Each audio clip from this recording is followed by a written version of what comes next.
അവളിപ്പോൾ 3-ാം നിലയിലാണ്. ജനലിലൂടെ പുറത്തേക്ക് നോക്കി അവൾ ആ പരിസരം മൊത്തം വീക്ഷിച്ചു. ഇതെവിടെയാ? അവൾ ചുറ്റും നോക്കി. അവിടെയുള്ള ചരക്കു കപ്പലുകളിലും കണ്ടെയ്നറിലും കാണുന്ന ലോഗോയും അടയാളങ്ങളും കണ്ടപ്പോൾ അവൾ അത്ഭുതപ്പെട്ടു. അപ്പോ ഇതാണോ JK പോർട്ട്? ആ ലോഗോ കാണാത്തവരും JK ഗ്രൂപ്പിനെ അറിയാത്തവരും ചുരുക്കമാണ്. ജോൺ കുര്യൻ എന്ന ബിസിനസ് മാഗ്നറ്റിന്റെ പ്രൈവറ്റ് ഏരിയ. പക്ഷേ തന്നെ എന്തിനാണ് ഇങ്ങോട്ട് കൊണ്ടുവന്നതെന്ന് അവൾക്ക് എത്ര ആലോചിച്ചിട്ടും മനസ്സിലായില്ല. അവസാനം അവൾ എങ്ങനെ ഇവിടുന്ന് രക്ഷപ്പെടാമെന്ന് ചിന്തിക്കുന്നതിൽ ശ്രദ്ധ കേന്ദ്രീകരിച്ചു. ഓരോ ജനലിന് വെളിയിലും അവൾ പോയി നോക്കി. അങ്ങനെ ഒന്നിൽ അവൾ നിന്നു. അവിടെ ജനലിനോട് ചേർന്ന് അവൾ താഴെ മുതൽ മുകളിൽ വരെയുള്ള ഒരു ഇരുമ്പ് പൈപ്പ് കണ്ടെത്തി. അത് കണ്ടയുടനെ അവൾ ഒട്ടും സമയം കളയാതെ സ്വയം തയ്യാറായി. അവർ അവളെ കെട്ടാൻ ഉപയോഗിച്ച കയറെടുത്ത് അവളുടെ നീളൻ മുടി അവൾ ഒതുക്കി കെട്ടിവെച്ചു. താഴേക്കിറങ്ങുമ്പോൾ ജനലിലോ പൈപ്പിലോ മുടി കൊളുത്തി വലിക്കാതിരിക്കാനായിരുന്നു അത്.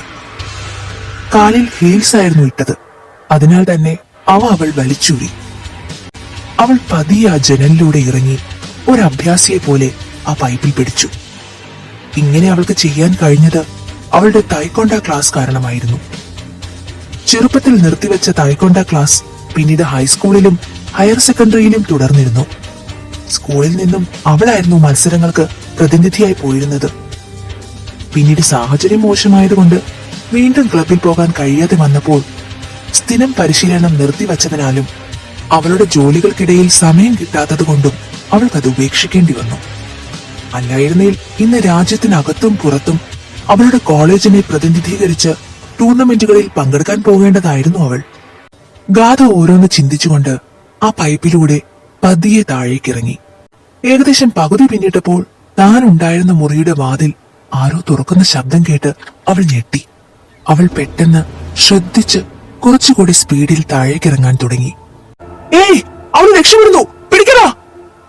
അവൾ താഴേക്ക് നോക്കി. ഒരു നില കൂടിയേ ഉള്ളൂ. പൈപ്പ് വഴി ഇറങ്ങിയാൽ താഴെ ചെല്ലുമ്പോൾ അവർ എതിരേൽക്കാൻ നിൽപ്പുണ്ടാവും. ചാടുകയല്ലാതെ വേറെ വഴിയില്ല. അവൾ രണ്ടും കൽപ്പിച്ച് ചാടി. താഴെ എത്തിയ ഗാഥ ഒരു നിമിഷം പോലും പാഴാക്കാതെ നഗ്നപാതയായി തിരിഞ്ഞു നോക്കാതെ ഓടി. അപ്പോഴേക്കും കറുത്ത വസ്ത്രം ധരിച്ച ഗുണ്ടകളെ പോലെയുള്ള 2 പേർ അവളെ പിന്തുടർന്നോടി.